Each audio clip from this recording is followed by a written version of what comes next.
Hello everyone, it's Jeremy. So my best-selling tour is my Art Deco and Architecture Landmarks of Midtown tour. We're here across the street from the Empire State Building, looking up. We'll make our way into the lobby shortly, but just a kind of quick summary of what Art Deco is. So Art Deco is both kind of an era, a type of art design and architecture that was really prominent from the mid-1920s through the kind of late 1930s, the kind of definitive style of the Jazz Age and the Roaring Twenties through the early part of the Great Depression. And the Empire State Building is actually kind of a perfect example of a lot of the elements of it that you see in architecture. One of the things that made Art Deco stand out from a lot of earlier styles like Art Nouveau is, in a lot of ways, Art Deco is actually much more streamlined rather than the kind of more natural curvatures and things like you would get in Art Nouveau and Beaux-Arts. You were taking a lot of these basic principles of design and streamlining them down to clean lines, sharp angles, geometric shapes and patterns. It was really the first true style of the industrial age, and you really kind of see a lot of that design in some of the buildings I'll be showing you in this video.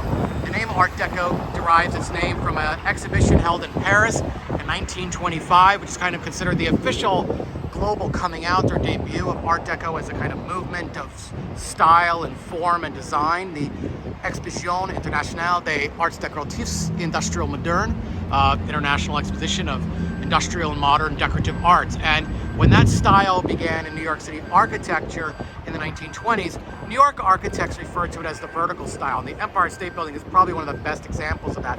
Even here on the lower part, you see every aspect of the building's design is really a series of vertical lines built into the limestone, and then you can see some metallic kind of shapes and everything, even the kind of narrow double bay windows there, all going up in a vertical line, which draws your eye up to the top tower and mast of the building.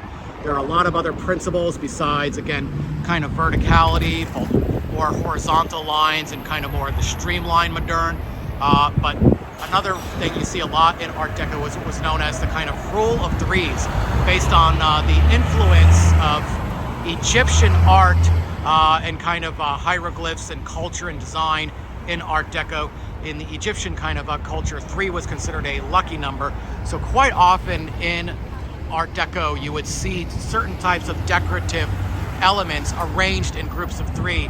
And with these little glass windows here at the Empire State Building, you see that as well. I'm gonna zoom in at the top of these, again, double bay windows, where you can actually see the beautiful spandrels that separate the windows, and these kind of beautiful little sunburst motifs at the top of the windows there. Sunburst, starburst, that type of thing was a common recurring artistic motif in the building. So we're gonna wait till we get the light here, and then we will cross over and take a look at some of the interior of the building. So we are crossing over.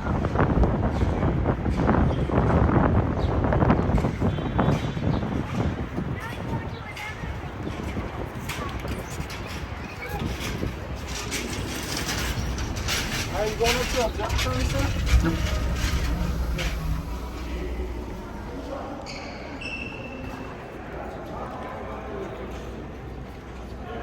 Again, you can see the kind of verticality of the design, this beautiful, beautiful ceiling, and all this extravagance.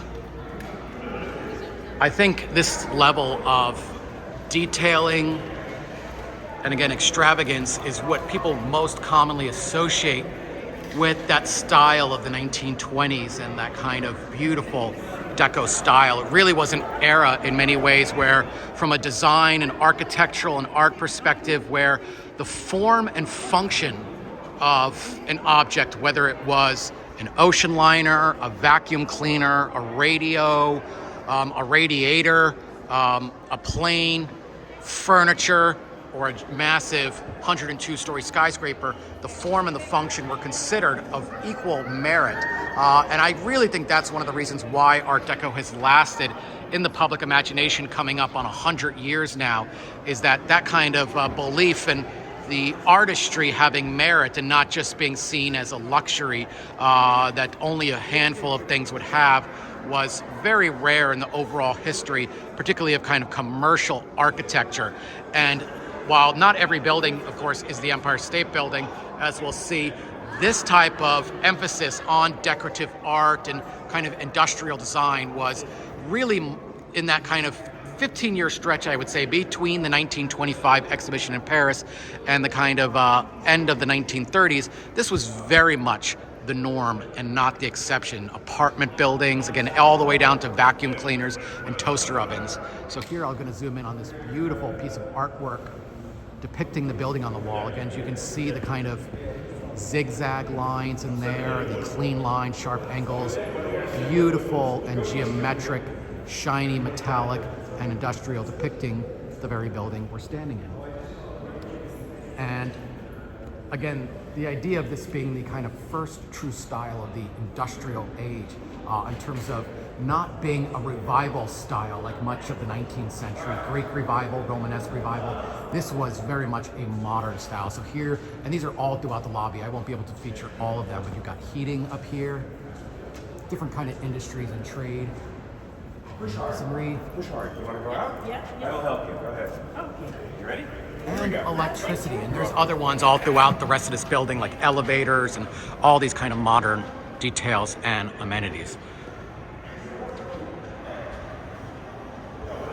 We'll just come and take another look.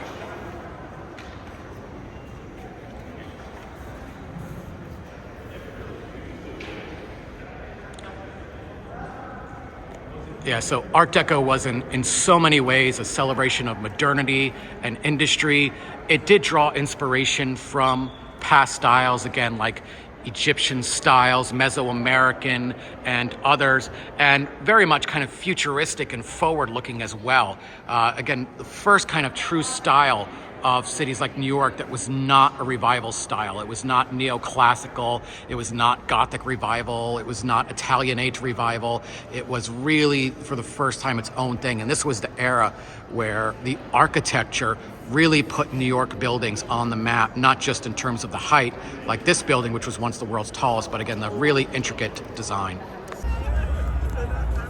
Another building I discussed on my tour very early on is this beautiful building here from 1924. Today this building houses the Bryant Park Hotel, but it was originally built as the American Radiator building, designed by architect Raymond Hood and his partner Howells. They had worked on the Tribune Tower in Chicago and many other great landmarks. I'll do a little close-up here on the beautiful details on the roof. This is one of the kind of earliest buildings in New York that we would today classify as Art Deco. Again, this is 1924, 6 years before the Chrysler Building, 7 years before the Empire State Building, 1 year before that exhibition in Paris, and yet all the basic kind of principles that we would today associate with Art Deco are there. It's an absolute masterpiece. It's a very underappreciated landmark, but it is one of my kind of sentimental favorites for many reasons. This is another underappreciated building. This is 500 Fifth Avenue here on the corner of 42nd Street. You can really only see to the top setback from the street here, but it's got some beautiful interior design. I'll just quickly show you.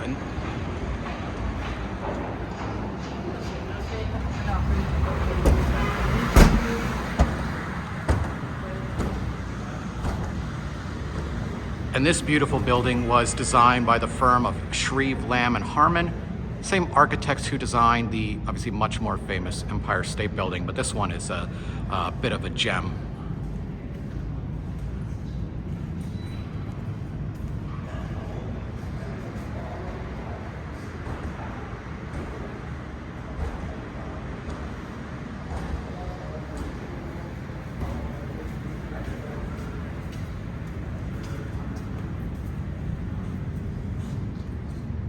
This lobby is a popular stop on my tour, particularly in the winter because it's heated in here, and on a warm day like today because of the air conditioning, but it's worth a stop anytime you're in Midtown.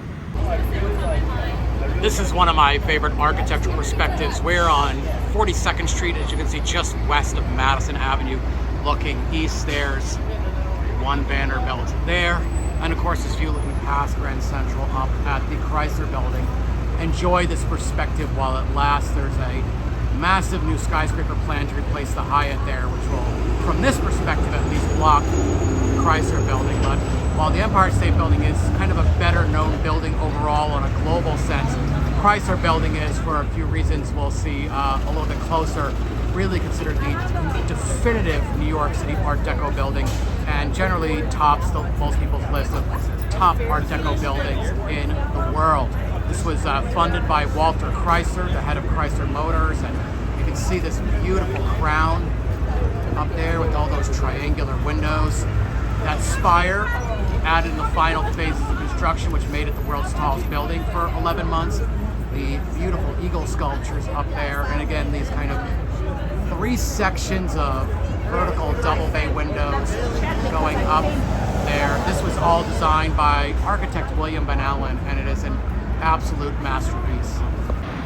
I'm here on the corner of Lexington Avenue and 41st Street, looking at the Chrysler Building from the south. And there's those beautiful eagles and that gorgeous crown. Sunlight is hitting it from the south right now. But I'm going to zoom in up here where these little arrows built into the brickwork are pointing our eye up. So this beautiful stainless steel decorative feature here on the southwest corner of the building is a kind of obviously larger than life replica of the radiator caps from those late 20s cars, obviously modeled after Mercury's helmet, as Mercury was the god of speed. But probably most subtle little Easter egg tucked away in the architecture of a New York City building is this, built in with a mix of brick and kind of metalwork. It's meant to be a kind of silhouette or contour of those late 20s Chrysler automobiles with the steel sort of centers in there, representing the hubcaps of the tires. But it's a beautiful, beautiful building, full of lots of artistic delights. So here we are directly across 42nd Street, looking from the sidewalk all the way up to the top of the Chrysler Building. Again, zooming in on those beautiful kind of radiator cap replicas over there, and some of this other artwork you see, spandrels, the little car motifs, and all the way up to the beautiful crown of this building. This is the 1929 Channon Building.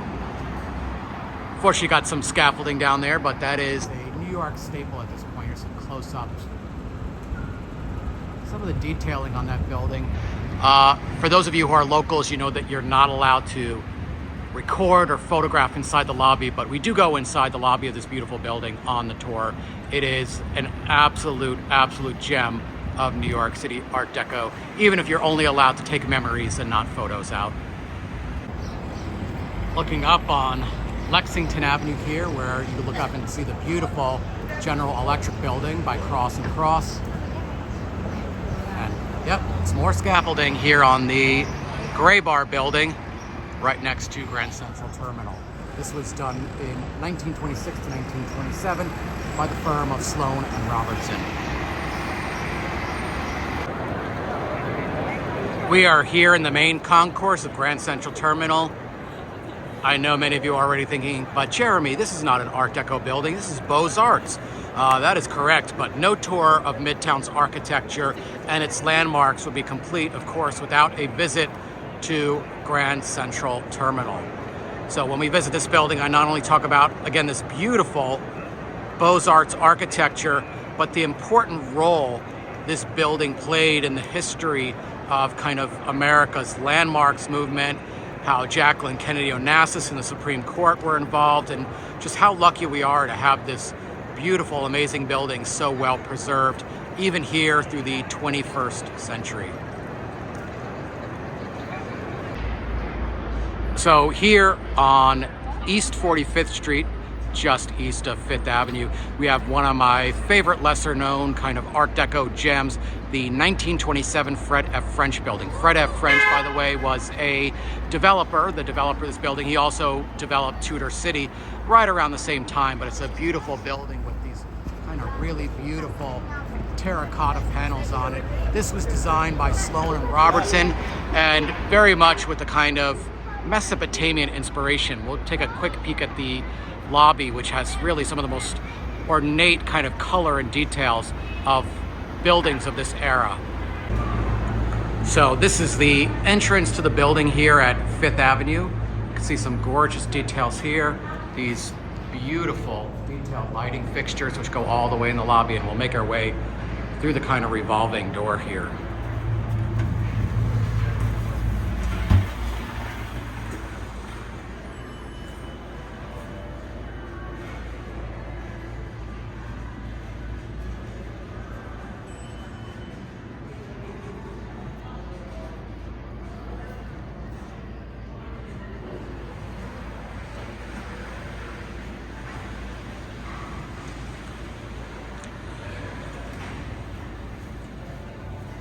It's a beautiful, beautiful lobby and worth seeing in more detail on the tour.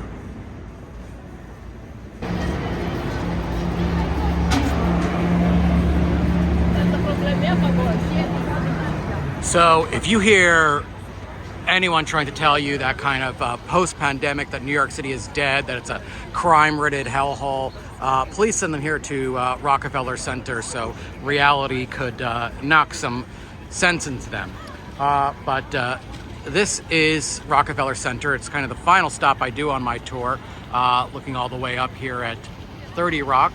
And if you've been to Rockefeller Center and know anything about it, you know that it's obviously not just a building. It's an entire complex of buildings, 14 that were built in the kind of 1930s Art Deco period, and there's a few 1960s additions in that kind of international style of the 1960s on the other side of 6th Avenue. But it runs from 48th Street, the original complex, from 48th Street to 51st Street, and from 5th Avenue to 6th Avenue. You can see artwork.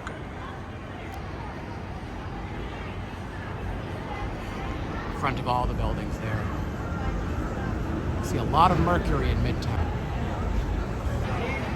But Rockefeller Center was, of course, the great gift and brainchild of John D. Rockefeller Jr., the head of Standard Oil, and really one of the richest people of his lifetime. And this was a really kind of unique concept, a city within a city, as it was kind of originally pitched. And a variety of architects and artists worked on the whole complex. The one who did the famous building here, 30 Rockefeller Plaza, or 30 Rock, which most people know as the home of Saturday Night Live, The Tonight Show, NBC News, and others. This was designed by Raymond Hood, who did the Radiator building we saw kind of earlier in this tour. But when you kind of stand over here by 30 Rock,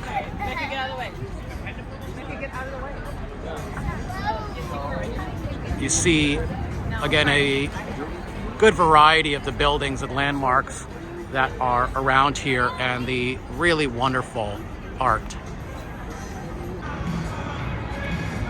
The statue of Atlas, the statue of Prometheus, and others are probably much more famous works of art here throughout the Rockefeller Center complex. But we're up here at one of my favorites. This is in front of number 50 Rockefeller Plaza.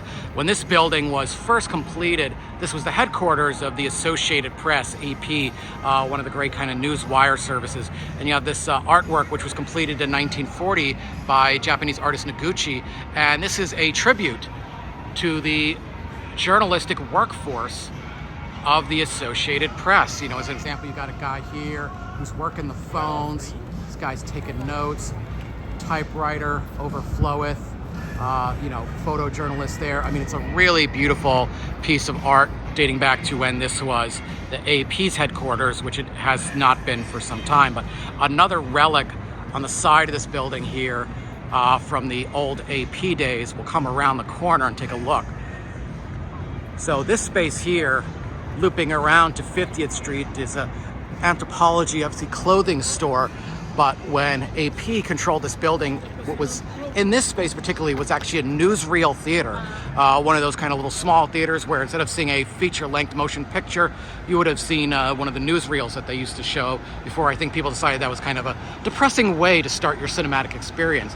But this marquee you see out here is original, now bears the name of the store, but this would have been the kind of marquee for the newsreel theater. And landmark protection has actually preserved the ticket window. and the turnstile. This door is no longer operable, but it's, again, fortunately left here nicely preserved. And going down 50th Street at the end of the block is, of course, Radio City Music Hall. On top of the rock is all the way up there. So sometimes people will ask me, like, when exactly did Art Deco begin and when exactly did it end? One thing I will mention kind of in closing is that there's no one specific date when, say, Beaux-Arts ended and Art Nouveau began, and then when Art Nouveau ended and Art Deco began, and then when Art Deco officially ended and international style became dominant. All these kind of styles and eras tend to blend into each other, and some come and go, and all of these things. And there's no kind of one definitive date, but generally, again, Art Deco kind of considered from after World War I through about the kind of main branch of the Great Depression, but nothing super definitive. Architecture is also very fluid. You see elements of Gothic and Art Deco, elements of Nouveau and Art Deco, and vice versa. And style can be very, very fluid and diverse, as you've seen with a lot of the buildings we've seen on this tour. But hope to see you on tour in New York in person, and hope you've enjoyed this video journey.